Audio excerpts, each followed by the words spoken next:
If we can keep our competitors focused on us while we stay focused on the customer, ultimately we'll turn out all right.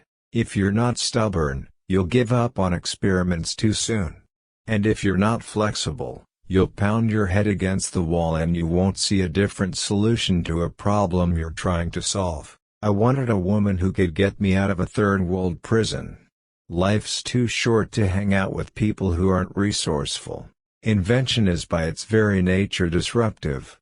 If you want to be understood at all times, then don't do anything new. We see our customers as invited guests to a party, and we are the hosts. It's our job every day to make every important aspect of the customer experience a little bit better. In the old world, you devoted 30% of your time to building a great service and 70% of your time to shouting about it. In the new world, that inverts. If you decide that you're going to do only the things you know are going to work, you're going to leave a lot of opportunity on the table. People who love all fields of knowledge are the ones who can best spot the patterns that exist across nature. One of the things that I hope will distinguish Amazon.com is that we continue to be a company that defies easy analogy. This requires a lot of innovation, and innovation requires a lot of random walk. As a company, one of our greatest cultural strengths is accepting the fact that if you're going to invent, you're going to disrupt. Why focus on cash flows? Because a share of stock is a share of a company's future cash flows, and, as a result, cash flows more than any other single variable seem to do the best job of explaining a company's stock price over the long term. You've worn me down as an awful decision-making process. It's slow and de-energizing.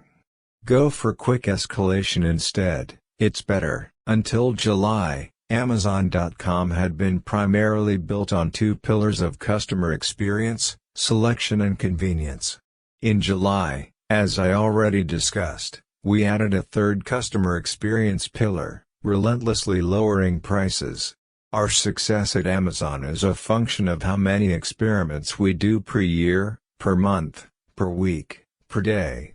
Focus on the big decisions. As a senior executive, what do you really get paid to do? He asks. You get paid to make a small number of high-quality decisions. Your job is not to make thousands of decisions every day.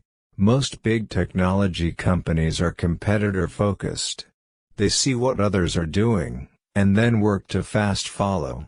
In contrast, 90 to 95% of what we build in AWS is driven by what customers tell us they want. If you're doing anything interesting in the world, you are going to have critics. You can't stop it. Move forward. It's not worth losing any sleep over. My grandfather looked at me, and after a bit of silence, he gently and calmly said, "Jeff, one day you'll understand that it's harder to be kind than clever." As a company grows, everything needs to scale, including the size of your failed experiments. If the size of your failures isn't growing, you're not going to be inventing at a size that can actually move the needle.